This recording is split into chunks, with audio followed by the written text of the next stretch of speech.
One of the central tenets of the men's marriage strike is a reaction to the laws governing divorce, and it is an understandable position.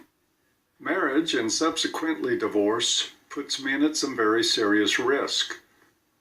To name a few items that have been a part of the relentless MRA and MGTOW drumbeat, we have a loss of children, loss of property and income, and the loss of reputation that comes with injudiciously dispensed restraining orders. Not to mention the possible loss of liberty and life that can be the result of legal and social abuses that stem from marriage and divorce. Even feminists, like the bovine, facially challenged Julie Bindel, cautions women from marriage because, patriarchy. Dress it up, subvert it, deny it all you want. Marriage is an institution that has curtailed women's freedom for centuries. Of course, Bindel is wrong, just like every other time she opens her mouth, but I suppose we should thank her, and maybe even support her work, if it makes women less inclined to marry. Enough about Bindel, though, and back to the topic at hand. MRAs and MGTOWs have been documenting the legal hazards of marriage for a long time. But since they've done such a complete job, I wanted to do a video on some of the other reasons. This is mainly for the benefit of men who manage to convince themselves that they are somehow immune to the legal traps, or that the woman they have chosen is a super cupcake who would never avail herself to the weapons provided by the system that are designed to destroy men and their children during the process of a divorce. I start with a simple declaration. If the entirety of the corrupt family law system were to be magically repaired in an instant, if restraining orders required proof, if child support and alimony were ended and default shared parenting became the law of the land, most men would still be better off not married or even living with a female partner, especially those whose relationships were founded on any notion of romantic love. So for just a few minutes, let's toss out the obvious concerns about what the law can do to a man where it concerns marriage. Let's talk instead about long-term relationships that are predicated on romantic love, especially where chivalry is a part of the governing influence on the relationship. Let's take a look first at how most relationships still start. Let me be brutally honest here about how that happens, even if most men won't be brutally honest with themselves. Relationships start with men competing with each other to present themselves as capable protectors and providers for women. Straight out of the gate, it is not about your character, your personality, your decency as a human being, or your capacity to love, communicate, or be a good father. It's not even about your looks or your sexual prowess. Those items count when women are looking for sex much more so than when looking for marriage, which is to say that looks and steadiness may well help her decide who she's inclined to cheat on you with, but not much else. I don't care who you are. These are the ground rules that form your romantic involvement with women. I'm not saying that there aren't unicorns out there. I am saying, however, that they are unicorns, infinitesimally rare exceptions to the rule.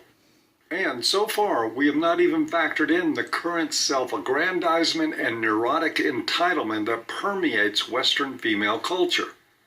Take a look at this series of images. Unless you have an unusually strong constitution, a higher than usual acumen for putting an end to princess bullshit, or unless you have a magical net and catch yourself a unicorn, you are not just looking at marriage proposals. You are looking at the model for the entirety of married life. What used to be something symbolic, a metaphor for the ability and willingness to be a provider, is now taken literally by legions of women. To them, this doesn't say, "I love you and want to marry you." It says, "I bring gifts because I owe you, because your wants are more important than my needs." And her response isn't just, "Yes, I will marry you." It is, "You're goddamn right you owe me, and you will spend the rest of your life proving it. If you don't believe that, then I can only urge you to take a look at the lives of so many married men who end up cohabitating with lazy, self-absorbed harridans whose only real expertise in life is sloth and haranguing their husbands into working ever harder to meet their childish demands. Is there gonna be a red carpet like in Miami? She's humoring Jerry by window shopping for apartments. Yeah, let's paint it purple. But she's used to getting what she wants. I wanna have like a horse and a donkey. If I can compromise and get her a house, I'll make her very happy. They tend toward emotional, psychological, and sometimes even physical abusiveness. Mind you, I'm not talking about abusiveness in the classical sense. I'm talking about the everyday, mundane type of abuse that men typically acclimate themselves to with women. Here is one rule that I do have, and it's the 25-75 rule, which means that you should be talking 25% of the time, and a woman should be talking 75% of the time. Women getting their way about everything is one such form of abuse.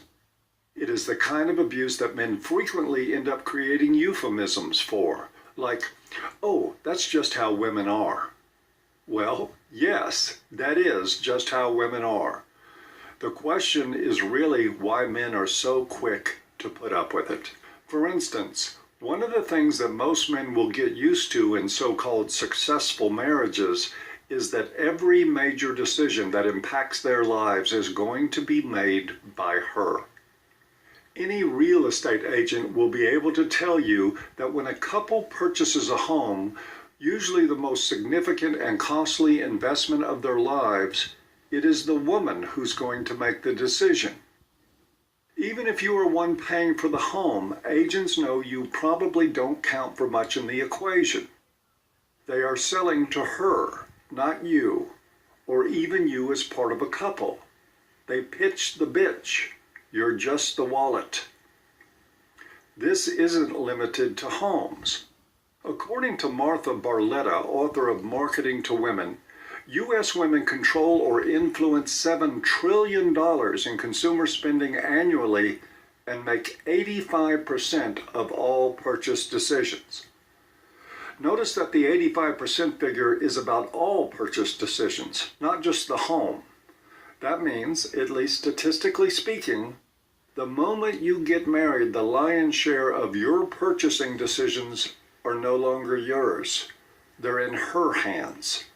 She will decide on the car or cars you own, the furniture you buy, the vacations you take, even the clothing and the food you shop for. Ever heard of the stereotype of the couple in the mall, him carrying all the packages and her carrying the credit card? Well, it's not an urban myth. Mall mules are a thing. The more you examine the realities of marriage and divorce, it becomes clear that divorce is just a demarcation line between her spending your money while you are still allowed to sleep in the home and spending your money after you've been kicked out. Okay, you might say, you're not really a materialistic guy and you don't mind if she spends your hard-earned cash in ways that please her. I happen to think that is the rationale of guys whose spines resemble overdone ribbons of fettuccine and have to find a way to rationalize their way out of looking at that, but I'm not here to argue about it. The fact is that it does not end with just turning you into an ATM. In many cases, you are turned into an ATM that is not allowed to take up too much room in her house, even when you technically live there. After years of hearing from men who learn to cope with their being viewed as a utility, who adjust to homes with hers and hers closets, hers and hers sinks, and hers spending money, the disappearing space becomes just another thing they rationalize as some sort of noble sacrifice in the name of being a good man. They have to apply that same rationale, I suppose, as they watch their friends fade away, their interests and their hobbies gather dust, and as they watch their whole lives reduced to nothing more than an afterthought in the realm of satisfying whatever it is she wants. just as they will have to put the rationalization hamster on steroids to conjure up a way to live with the fact that when all is said and done, she will still be highly unlikely to approve of him. And there's the rub, gents. Life, with the greatest majority of modern women, is nothing less than a battle for your soul. These women were born and raised in a culture that told them men owed them the moon and stars. They have been fed a narrative by feminists and traditionalists alike that tells them they are entitled. To them, treating a man like a servant and a butler is part of the natural order. When you hear MRAs and MGTOWs referring to marriage as a form of slavery, they are not just talking about what the state will do to you. Sadly, the great majority of men have been complicit in enabling this problem. Gentlemen, this is one of the universal challenges of marriage and one of the universal dangers therein. Losing yourself to the role of matrimonial patsy. You may consider it a pittance to pay when you're 21, insecure, and willing to do anything for the illusion of love from the object of your desires. You may even be willing to overlook the fact that even in your illusion, there's no room for your self-respect. You will see it very differently at 41, with 2 decades of your life wasted on someone who looks at you like a pack animal. Even then, it may be hard to look yourself in the mirror and see that you did it to yourself. I reiterate that there are a few unicorns out there.